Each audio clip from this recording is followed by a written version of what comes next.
Welcome to Sales Warrior War Room.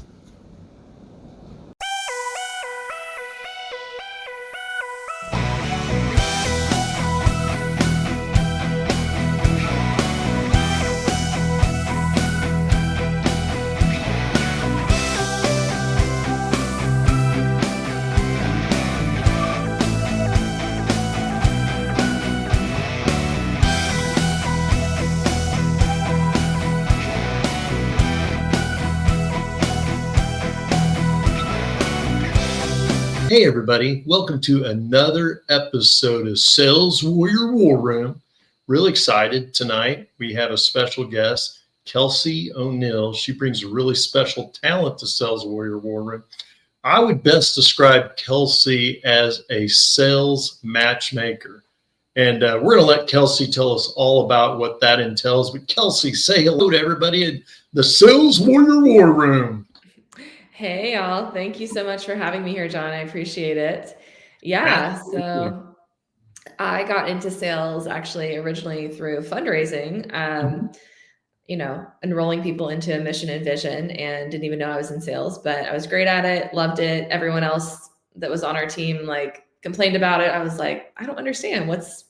Why don't you like talking to people and telling them about what you're doing and getting them excited about it and, getting them on board? So that's how I got started. And then moved into a marketing agency, helping people with lead generation, and got tired of business owners complaining about how I got them 200 leads, but then they're like, well, I can't re-enroll next month because I didn't close any of the deals. The leads are the problem. And I was like, no, I don't think the leads are the problem. No, not at all. Exactly. So started helping with them with sales and realized that was really what I am most passionate about. So I moved into doing some high ticket sales for the coaching and consulting kind of online niches, and worked with a variety of coaches.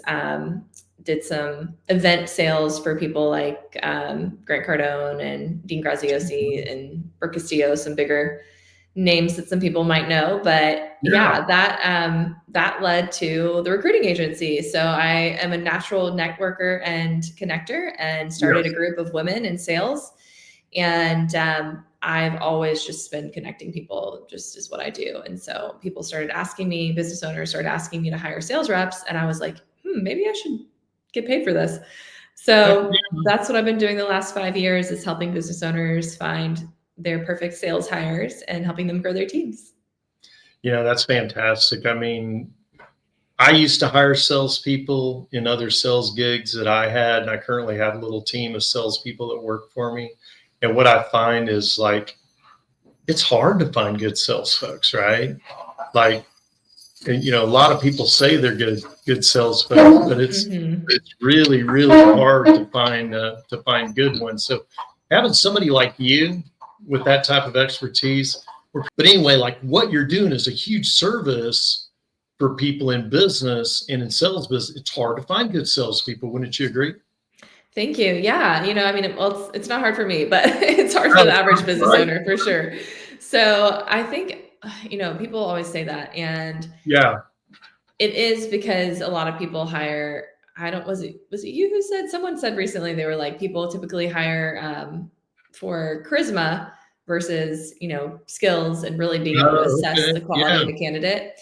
And that's true. And I think it's just, most business owners are hiring salespeople off the street that they posted a job on Indeed, and you don't really know what you're looking for. Right. The people that are in our network, the thing that I love about my network in particular is because I started in the realm of online coaches, it's a lot of personal development.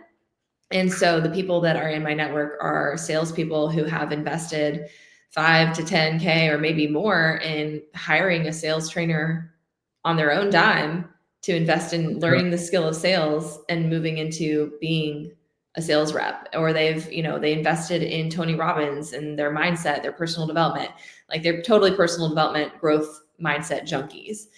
And so the people in my network tend to be the kind of sales professionals who are really self-motivated and who really care about working for a company that aligns with their values, and who are really, driven and want to go make things happen for themselves to the point where they'll invest in their own money into their own training. Whereas if you get average Joe off the street, it's probably going to be somebody who's like, yeah, I've never done this before, but I couldn't get any other job, so here I am, right? That's the joke with salespeople, right? Is no one ever intends to get into a sales job, but no, you're absolutely right. And I want to key in on something because it's something I'm super, super passionate about, Kelsey. And you said it, professionals, like sales professionals, because it's a dying art out there. Like there are so many hacks, in my opinion, that they don't have a process. They're not good. It's unfortunate, but like I get called on by a lot of salespeople. Like I just got called on by a sales guy tonight, and he didn't even know my name. Ooh, like, yeah. And he was spitballing, like, do you own such and such and so and so? Right. And I'm like, dude, be prepared. There's the internet. Right. Like, I know, no excuses. I mean, that's what's crazy is this generation of sales reps, we can't even hold a candle to you because you've done the door knocking and the cold calling and the Rolodex. Like we're over here with the internet. We don't have any excuses. So no, I love being in your guys' generation because like what I used to have to do was just, I mean, I still do it. I just do it with software. Right. Tools. But yeah, I just love, like I'm getting ready to call a prospect. I put their name in the computer in Google or whatever, and I find out anything I want to know about them, if they have any notoriety at all. And it's fantastic. Yeah. Well, that's how you build real relationships, right? Like you have, I just was able to make a connection with this woman that I would love to become a client, and turns out that she wake surfs, and I saw all her wake surfing videos. And so I was able to connect with her on that. And then I found out she lives like an hour and a half away from me. And like, long story short, after several months of connecting online, I was like, hey, this is, I'm going to just shoot my shot here. Like, can we hang out and go on the boat sometime? And so it's not a done deal yet, but we're going to get together, and who knows, maybe she'll become a client. So that's sales is about relationships, and that's really what people forget is you got to connect and understand people, what they need, and show up ready to serve. And like you said, show up as a professional. Yeah. Well, and there's, I read, or somebody shared with me, 80% of people that are in sales won't spend money on like sales training or books or anything better than that's I just can't comprehend that. I guess that's why the bottom performers are the bottom performers. But even if your company is investing in you, which a good company should invest in you and provide tools and training, absolutely. But there's always the next level of growth, right? There's the sales skill sets, which is just the bare minimum of investing and learning and mastering. And then there's the identity mindset shift investment too, of like becoming the best level person that you can be. And I think that that's even what takes you to the top, is not just mastering the sales skills, but then mastering your own identity and how you show up with confidence and conviction, because that's really what sells, is people feeling who you are and really responding to your certainty and conviction. So much to what you're saying. Like there's like 3 areas that I'm hearing, but like one of them that I think people in general, they really struggle with, and I call it like the cracks of life. Like it's easy to be excited when you're doing a sales presentation. It's easy to be excited when like you're in front of a client. It's easy to be excited when the client calls you and now it's time to, talk to them, get a relationship. What's hard to do is to maintain composure in between those activities and do the proper activities that lead to what you want to have happen. And most people struggle with that, not only in sales, but just like in life in general. For sure. And that's what I see as, something that people can work on. So I heard that when you were talking.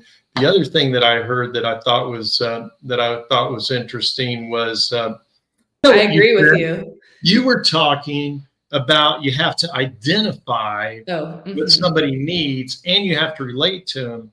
And I think of that as like threading the needle. It's kind of an old-fashioned way of looking at it per se, but it's like you definitely got to thread the needle in that your service or your product has to basically solve whatever issue is, going on, so on and so forth.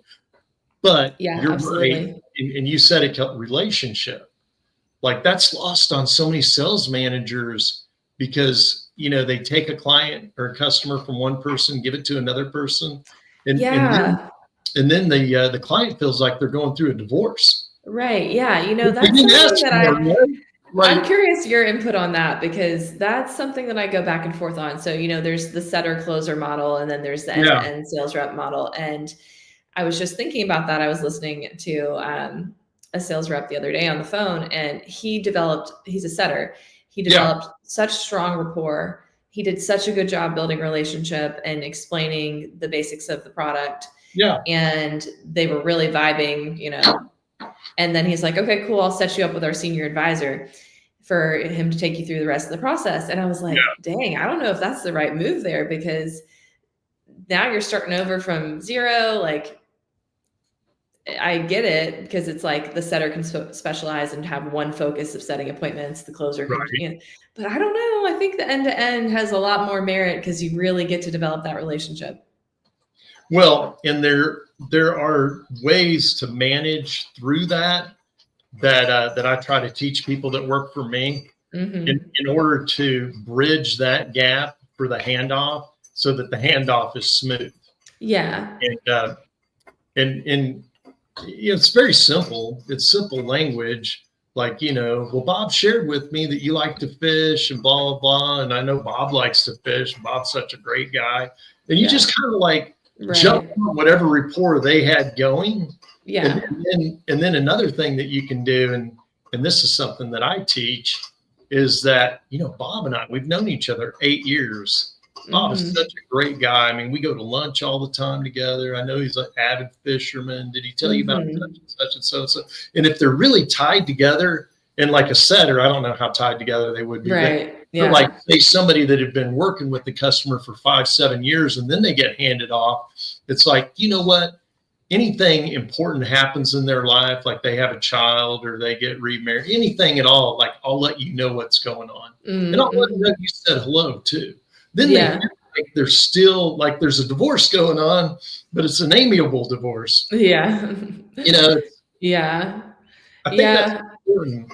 It is. I mean, the skill set of building relationships is really invaluable. So going back to what you were saying with it being hard to find a good sales rep, I think that the first most important thing to look for is really making sure that a sales person has that kind of energetic values alignment with your brand, with your marketing, so that when the client does get on the phone, the prospect gets on the phone, they're talking to a sales rep who feels like it's just an extension. They're an extension of the brand. Yeah, that makes sense. So that's where we start with finding sales reps. And then we look at really the next thing is like their coachability and that emotional intelligence. Yeah. And then I look at their skill set and their experience, because if they don't have the like values alignment, if they don't have the coachability and the emotional intelligence, like you don't have the raw materials there. Skill set and experience are great, but if you miss the first two, you're probably not going to have a long-term fit. So makes sense. So do you send them like a questionnaire? Do you have like a questionnaire that you send them to like understand their EQ skills? Yeah. So, well, not so much the EQ. That is where we're very, so my head recruiter and I, like I was sharing earlier, we're very gifted at being super connectors. Like we meet people, we have conversations, we kind of feel it out. We are like, oh, this person is going to match with this person. We can feel that they're going to be a good fit, and really using our intuition and just our experience, we've done it, right? This is not a recruiting agency that is hypothetical hiring sales roles that we've never been in. Like we've been on sales teams, we've sold in the DMs, we've sold at live events, we've sold on the phone, on Zoom. I haven't done door knocking, so I will tell you that. But we know sales. Yeah, I've done like cold calling, but Mm-hmm. I mean, I have done maybe 5 door knocks in my entire life. Mm-hmm. Yeah. Just because I haven't really been in that space. Yeah, me neither. So I can't speak to Yeah. that, but we know sales is my point. And so we Oh have yeah, the absolutely. conversations, Yeah. and we're really assessing the emotional intelligence through the conversations that we have with them. But of course, we have a pretty in-depth application, and then we have them do a video application, which in the video application tells a lot about how someone can show up, and really showing up with confidence. That's the biggest thing. Yeah. And it can be hard, with a video application. We do give a little grace. People's energy doesn't always transfer via video like it does in a back and forth conversation, but it does give us a feel for their ability to think on the fly, right? Because we get a lot of people sending very scripted applications in, and it's like, hey, I really appreciate you sharing all of this great information that's scripted and you saying it the perfect way, but I'd rather feel who you are. I'd rather feel your personality and, feel your confidence in the fact that you know who you are and that you can come off the cuff. And, that's really where we find the best sales reps are the ones that can go off script, right? You don't want to just be able to hand a sales rep a script and them follow it to a T. You want them to be able to think on their feet. So our video applications do a lot of heavy lifting there as well. I love that. And being an older guy, that's intriguing to me because that's fantastic. Yeah, we get a lot of people from the older generations who do hate the video applications and push back. Oh, really? Yeah, and I get it. Like it's awkward to show up in front of a camera and be like, hey, I'm so-and-so, and introduce yourself. Like I said, they just want to get on the phone. They want to have that back and forth, which I totally understand. And it's better. It is. But the reality is I just can't get on the phone with 200 people. Like I need to get that 200 people down to 50 and then I'll get on the phone. So yeah. No, I love that. But that's the cool thing too. One of the things that makes us different about our recruiting agency is we actually have a lot of conversations via social media. So I really like that because you can actually get a feel for real time of like most of our selling is done now via social media or via text, right? Like a lot of sales communication happens, email, DMs, text, LinkedIn, whatever. And so that's actually usually our first touch point after an application is chatting with them back and forth on social media. And that gives us a feel for their energy, their professionalism, their ability to communicate, all that good stuff. I just think that anybody who's listening to this show can really key in on like how you guys find your people, because we're saying it really fast, kind of glossing over it, but the whole video application is fantastic. Yeah. I think if I were to tell someone to DIY it, I would say, and granted, this only, it works for us because I've built a network. So let me be clear. The reason it works is because I have, 5,000 to 8,000 relationships that I've built over the last 7 years in the space, Christina and I. So we've got a very big audience that we've cultivated. And I'm not saying that I know everyone personally, but when you say 8,000, you're talking about like you can pull from any given day 7,000 to 8,000 salespeople in 7 years. Yep. Remarkable. Yeah, I mean, I'm not going to tell you that I know every single one by name, but I know a lot of them by name. And hey, I'm not judging, Kelsey. We have the core for sure. And so, point being is that we're marketing to them and we're doing targeted outreach with people that we know. Like when I usually have that first conversation with a business owner, even before they're onboarded, I'm thinking of people that I know are going to be a fit for them because I have these relationships with people in my network. And I know that Susie is going to totally vibe with John and that they're going to have their values aligned and that she's passionate about what he does and that they're going to be a great fit, right? And that they can, start with posting on their personal network, sharing the opportunity, asking, offering a referral fee, asking someone, who they know so that they can have people send them that DM or that email get that initial connection, ask for a video application, and then have a conversation. But where it goes wrong, right, is at the end of the day, like if you're sourcing from your network, you're probably not going to have a ton of options. And so that's where we come in. Like we work with our clients to get really clear on exactly who they're looking for. And then we go and sort through hundreds of applications and videos to present 3 top candidates and say, hey, these are the 3 that we really feel like you should interview. We'll give them more if necessary, but we rarely require more. My goal is not to waste your time having 6 interviews. My goal is to find you the best 3 people for you to interview and feel, who's going to be a really aligned fit. Oh, no, I love it. Like you guys kind of do like a speed dating process with video. Yeah, I love it. I always say sales is like dating. Like, I always say that. Some people like it, some people don't, but it's true. It's true. And I joke that I should start teaching, I teach like sales in the DMs. I teach how to have conversations. I'm like, I need to start teaching these guys how to DM, how to sell themselves in the DMs. That makes sense. That makes sense. Well, it's gonna be my next career. There you go. Yeah. So yeah, I think you got another business that you could start. So that's intriguing. So you guys are doing like human data mining of video applications. I just think that's amazing. I don't know how many, like most of my interviews have always been like face-to-face, old school. I'm wearing a suit. I'm wearing a tie. Right. I'm sending a thank you letter. Thank you for interviewing me.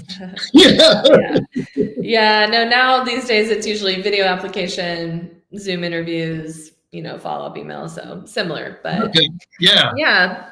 And we are able to introduce our candidates in definitely under 10 business days, but honestly, it's usually about 5 because we know our people so well and we're able to move really fast. So we're very boutique and only work with a handful of clients at a time. So I, of course, would love to continue to grow, but my goal is not to have this big machine where it's, just throwing people into roles. It really is having relationships with our clients where typically we're hiring for a client once and then they keep coming back and we hire again and again and again. And I love that because then we can really move fast and we can know exactly who they're looking for and keep, the bench with players warming the bench, right? When they need someone to step in. That makes total sense. I also liked what you said about the congruence of marketing core values to the sales role, because the worst thing can be, because I've been mainly for the last 30 some odd years a sales guy, for lack of a better term. I've had a lot of fancy titles, but I'm a sales guy.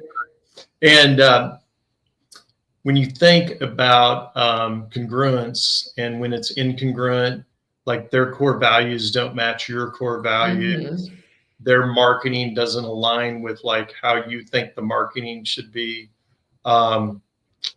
It's not. And what's wild is like in the businesses I've been in, many of the salespeople that I've worked with, they're not even familiar with what the marketing is that backs whatever we're trying to sell. So they're not even trying to be congruent with the marketing. Myself, like when I'm doing my sales interactions or whatever, I'll like name drop some of the ideas in the marketing, and it's like, oh, yeah, I saw that TV spot. That's what they were talking about, I guess, with that TV spot or the radio, blurb or whatever, or that, newsletter. Yes. Yes.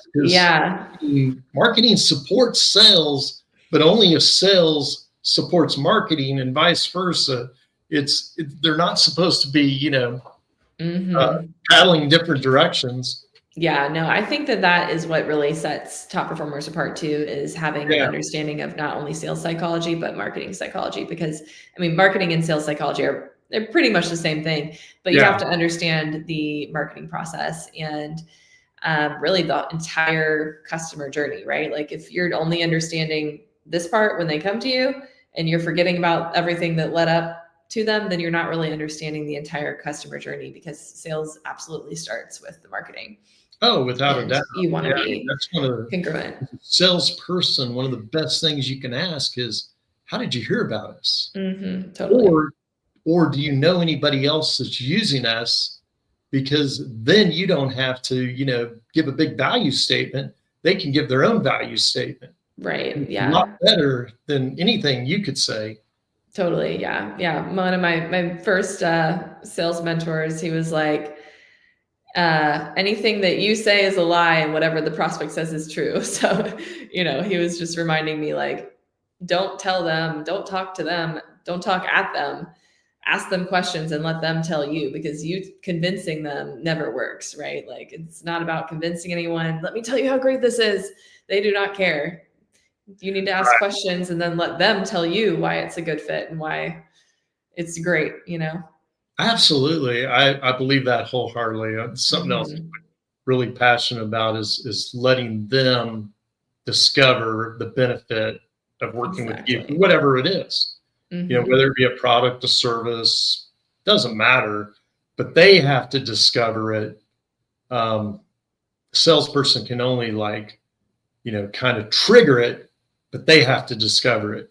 Hmm. If you shove it down their throat and they end up buying, they're probably not going to be a good customer long Oh term. gosh, no. They're always going to feel that way. Oh, he talked me into it. Oh, she talked me into it. Like, it's going to be in Right. the back of their mind. Like, they don't even know why they bought it, but he said to do it, and I did it. 100%. Like, Not good business, people. Not good no, business to do it no, that it's way. not.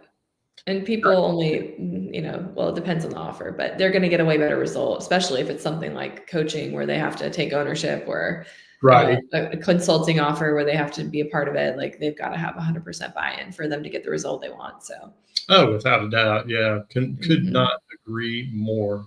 Yeah, Um, so maybe take this a little bit different direction. sure. Um, Psychology. I imagine psychology plays Mhm. like a huge role in how you guys find your candidates, and or two, how you align with your clients. Like, you have two sides Mhm. of clients. You have the company that you're trying to hire salespeople for. Mhm. You have the salesperson, so you're Yeah. really a matchmaker on both sides of both Mhm. sides of the offer, so to speak. Um, but obviously, I would guess that you studied psychology quite a I bit and did. probably have, like, read a lot of books on. Is that correct? That is, yes, that was my minor in college and my Oh, okay. personal hobby. I'm Oh, I like got a it. Okay. huge psychology nerd. I've always just been Yeah. fascinated by how humans think, right? So yeah, I think I definitely love psychology and love personality. I like, give me a good personality test. I love to nerd out on a personality test. Okay. But Okay. I go back and forth on this a little bit, but after training fundraisers and training sales reps, I really believe that sales is a skill and not a personality type. So there's absolutely psychology in the skill set of sales, right? Like the sales Mhm. process, learning the sales process, understanding the sales psychology of Right. what makes people buy, having those skills to understand all of that is so important. But as far as hiring goes, one of my favorite sales trainers, I think on the DISC assessment, I'm sure you're familiar with the DISC assessment. Lots of people. So who's your favorite sales trainer? Jeremy Miner is one of my favorites for Okay. sure. All right. All good. I'm Yeah. familiar with him. Okay. Yeah. So, well, he tells this story. The DISC assessment is very popular personality test that people use, right, to hire sales reps. And they Okay. typically want to hire D's and I's. D's like the dominant personality, driver, gets things done. Okay. I's very influential personality, very magnanimous, very charismatic. Okay. And I want to say that he was a C. And so the first like sales job, one of the first ones he had, he got turned down because he didn't like pass the personality test. Oh, okay. And now he's like one of the biggest sales trainers. Right. Yeah. No. And so I think that is a testament, and I've seen it myself. Like, I Yeah. had, whenever I was teaching fundraising, and I'll never forget this guy. He was so timid. And I was like, oh gosh, like, I don't think this is going to work. But he was committed to learning the skill. And was he the best? fundraiser? No, he was not. But he learned the skills enough to be successful, and he Okay. did what was required, and he took action. And Yeah. he was better than the people that came in with the charisma, who were like, you meet them and you're like, oh yeah, they're going to have this in the bag. Like they can talk to anybody. They're going to be great at this, but they weren't committed to learning the skills, and they were relying way too much on their personality instead of actually understanding, the actual skill and then the action, of course, to follow through. So skill set plus action always beats personality when it comes to hiring. And that goes back to what we were saying in the beginning of the conversation. Like, I think business owners, when they do hiring on their own, they a lot of times get won over by charismatic personalities and don't really understand the person's ability to actually sell. And that makes sense. If they're going to be able to get the result. Right. Mm-hmm. At least in the sales roles that I've personally had, like there's a lot more skill set than just selling. Selling's a part of it, but like being organized, being professional, showing up with a good attitude every day. But the thing I want to key in on is something that you said, but you didn't like come right out and say it, but that's what like I heard is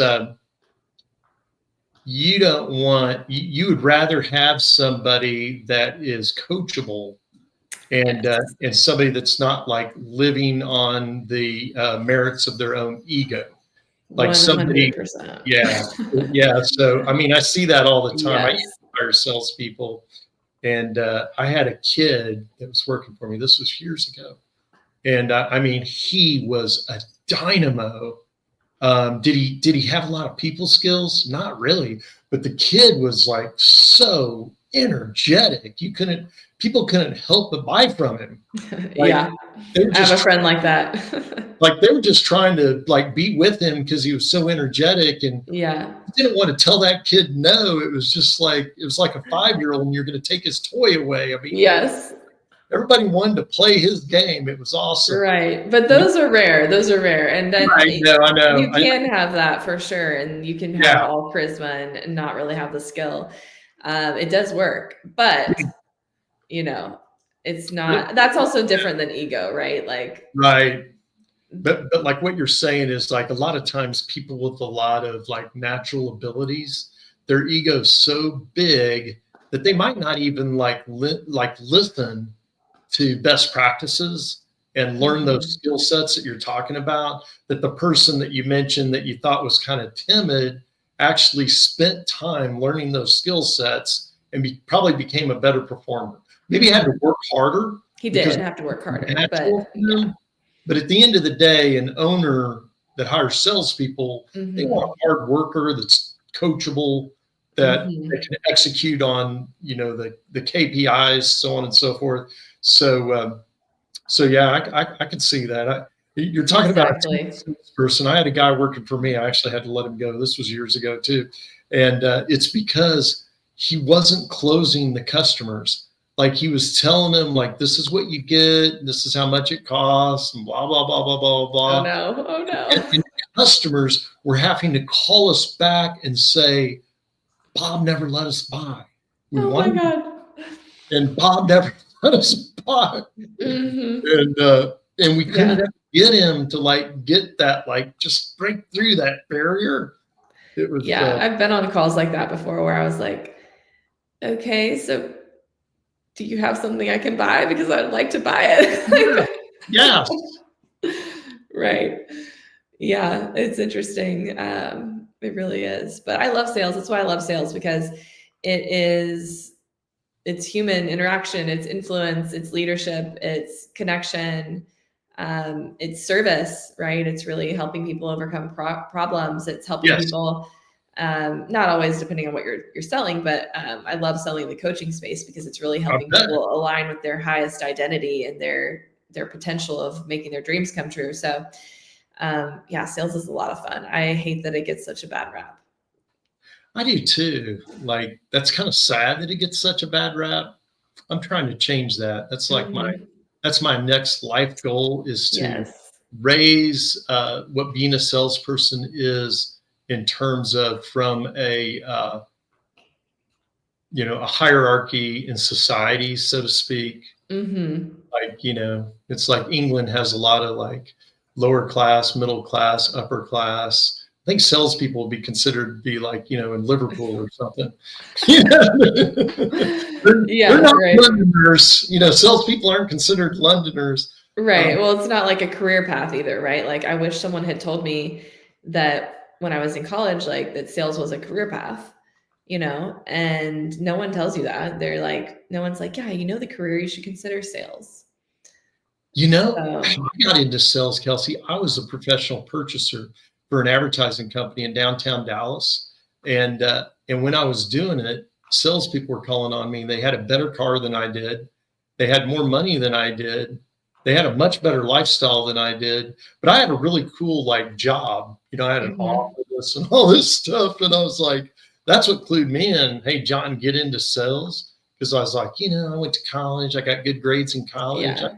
I should be an executive somewhere, and I'll start off with purchasing, and then I'll be a junior executive. Climb the ladder. Like I was in the route to be a junior executive and then an executive and then maybe jump to a different company and go that whole route and at some point be a director.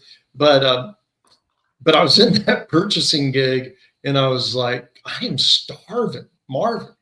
And I was actually selling on the weekends to make more money. Wow. So I had a lifestyle. I was literally selling on the weekends to maintain my prestigious job because I had a time. I had an office and people came and gave me like baseball and football tickets. And, right. Yeah. Right. There's not like respect in sales the way there is. No, not like that. I mean, it was kind of statusy, It was like, what do you do? Well, I'm in charge of purchasing for that agency that does this client and this client. Wow, that sounds like a really big job. Well, it was a big job. It just didn't pay anything. Right. No, I like that. So I want to get back to psychology because I think that's such a big thing in sales. And two, I want to key in on like you being in a discovery situation where you're working with a customer, and you give us an example of you had this like aha moment where, oh, I can relate to that person.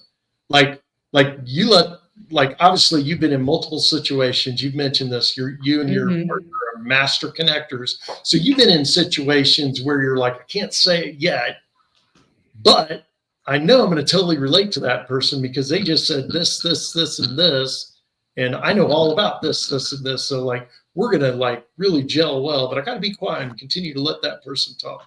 Can you give us like an example, maybe even if it was a recent one, just kind of walk us through one of those aha moments where you really made that master connection with either a salesperson or, better yet, like one of your clients. You don't need to name the client, but if you could get that. That's important for sure in certain sales environments, for sure.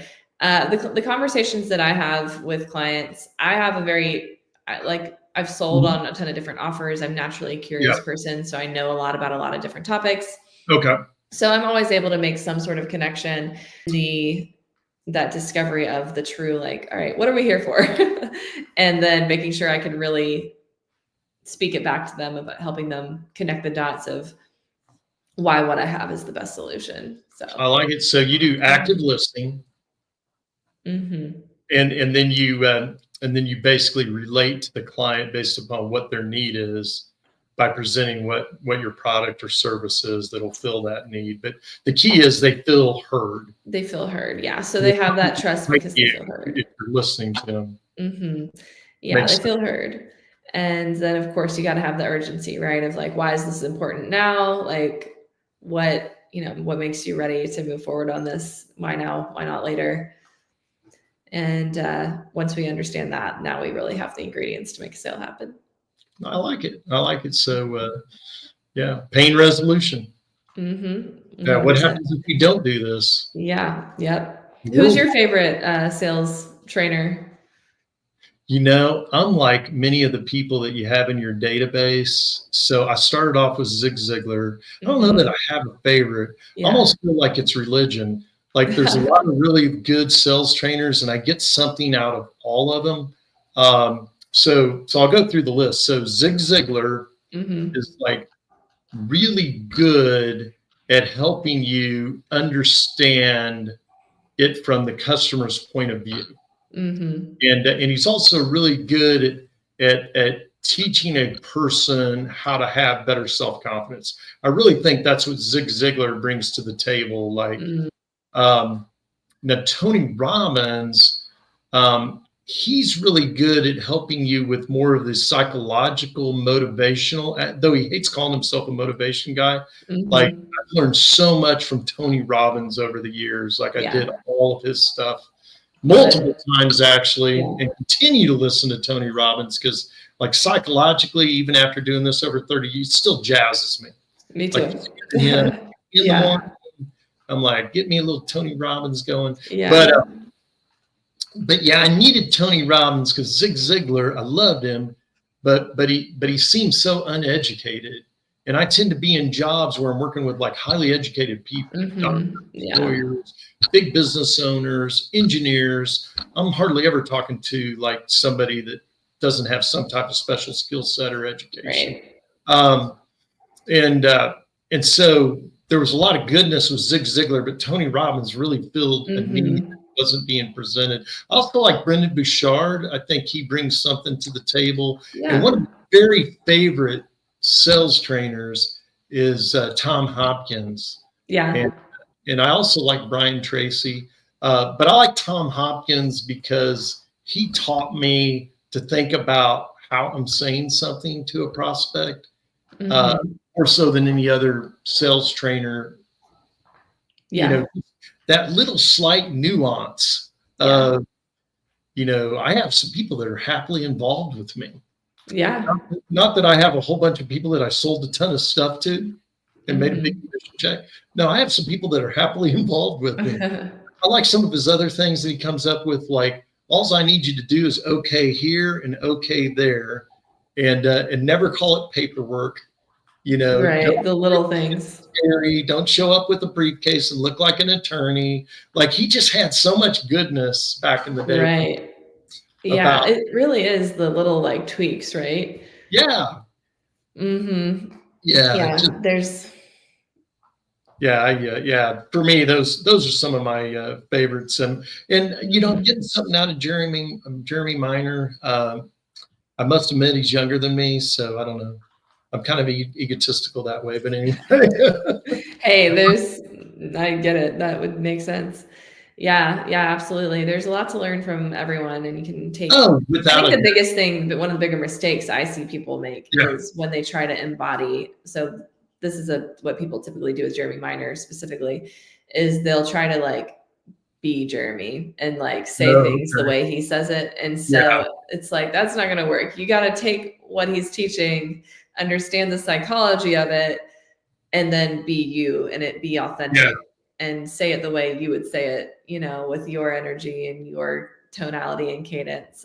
But he did help me a lot with the tonality piece of things and really slowing down my sales process and not being just overly excited.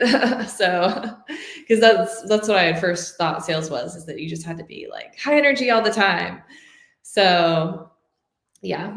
Now, like when we were in software sales, you had to get like down in the emotional, like take them to where they were when things were going really, really bad, and then they would implement our solution. Like an example would be, because I used to do a lot of like data network analysis, software and hardware, and be like, so when was the last time that your network was down? Walk me through that. Yikes. Oh, that was August the 8th. Really? So how long was your network down for? It was down for 8 hours. Did you guys run any numbers, like how much money you lost during that 8 hours? We did. Can you share that with me? Like by the time we were done, they were ready to move forward with our, you know, go live solution. So their network, you know, has got a better chance of never being down again, or so on and so forth. So, but the more of like, it was almost like being a funeral director. We're so sorry about your loss. Right. You know? Yeah. And it's, you know, I've heard people kind of talk poorly about sales from that angle of like, oh, you got to dig into people's pain. Like, that's terrible. And it's like, no, it's just helping people realize like their reality. It's really holding up a mirror of the realities of situations and taking them back. Cause we naturally are going to just move past that, hope it doesn't happen again, right? But we've got to hold up the mirror and have them really take an honest look at, this is how that really affected you, and here's a solution so that it doesn't happen again. Oh, absolutely. So. Like Sandler, I can't remember the gentleman's name, but he was another sales trainer that I really liked, Sandler. And Sandler all about pain point and pain resolution and finding the pain. And it was invaluable in solution selling in hardware business, because honestly, people would lose their job. Like, it wasn't a small thing if their network was down. If their network was down, typically if the CEO or CFO couldn't like upload something that the shareholders needed, and that happens, that dude got let go. Yeah. I mean, it wasn't, if he got let go, he got let go, or she got let go. Yeah. And so it was serious stuff. So like when we were, consoling them, it was real. I mean, like, they couldn't go home to their families. Sometimes it lasts 2 days. Sometimes a special consultant would have to come in. Another company would have to come in, millions of dollars. So our $200,000 or $250,000 solution sounded like a daddy of a deal. Yeah, that's awesome. That's the fun part of sales, is you're really you're solving people's problems. So absolutely, you get to actually, make a difference, and maybe it's not in the way you. Kelsey, I want to honor your time commitment, and I really appreciate you being on the show this month. Thank you. So tell everybody how they can get a hold of you, and maybe too, like what kind of people you'd like to get a hold of you, and I'll be quiet. So if you are someone that is thinking about hiring a salesperson, we would love to chat. Or we do help hire for client success, like account management roles as well. But we specialize in salespeople, and we ideally work with businesses that have sales teams that are scaling. But even if you're someone that is making their first sales hire, I'd be happy to chat with you, offer any value that I can, see if you really are ready to make your first sales hire, or if I can support you, point you in the right direction with putting systems and processes in place, I'll do that. But you can find out more about us at remotesalescareer.com. So that's the best way to get in touch, is to reach out via email, kelsey@remotesalescareer.com, or check out the website. Okay, Kelsey, I'm just going to go ahead and promote what I do. I am John the Sales Warrior Sansoni. I've been professionally selling successfully for 34 years. What can I teach you? How to prospect, present, follow up, and most importantly, how to close. I have a 3-day masterclass that includes motivation and the mental tools to succeed in business and sales. My course includes worksheets, audio, video, and can be taken in 30 action blocks. Also included, how to have greater confidence. My course should be $400. If you get it today, $24.95. And included my book for free. Once purchased, you'll get free monthly inspiration from me. Just go to saleswarriorinspire.phonesites.com and order yours today. That's it. Back to the show. That's awesome.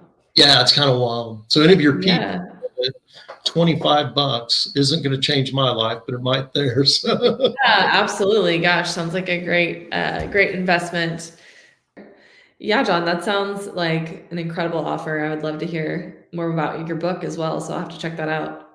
Awesome. Kelsey, the door's always open. You can't have enough customers. It's, we do not shut and lock the door saying we have enough customers. Never. And clients. So that's awesome. So glad to have you on. Thanks for the accolades there. And many accolades to you, because what you've done is just like so powerful. Thank you. In the world of sales, because there's so much, just throwing it up against the wall for most business owners. And if they can utilize like a professional resource like you to help them spearhead their business and ramp up their business, any money that they would give you would just be a lot less than all the money they're going to throw away trying to do it themselves. Exactly. Yeah. Totally appreciate your vote of confidence. We're here to help business owners make their lives easier and make hiring a breeze so they can just focus on, making more money and helping more people. Excellent. So we're going to sign off, Kelsey, from, well, you got to say this with me. Sales Warrior War Room. Go ahead. Say it. Sales Warrior War Room. Can you say it kind of lower? Sales Warrior War Room. Sales Warrior War Room. I don't know if Okay, I can great. say it lower. People have fun saying the name of my podcast. It is Sales Warrior War Room. Kelsey, again, so wonderful to have you on. And thanks again. And we're hoping that many of the people that are, log into this and watch this podcast come to you looking for help with their sales team. So Kelsey, go ahead and say goodbye to everybody at Sales Warrior War Room. Thanks, Sean. It's been awesome being here. And I look forward to serving everyone. So have a good night. Good night, everybody. John, Sales Warrior. Cheers, everybody.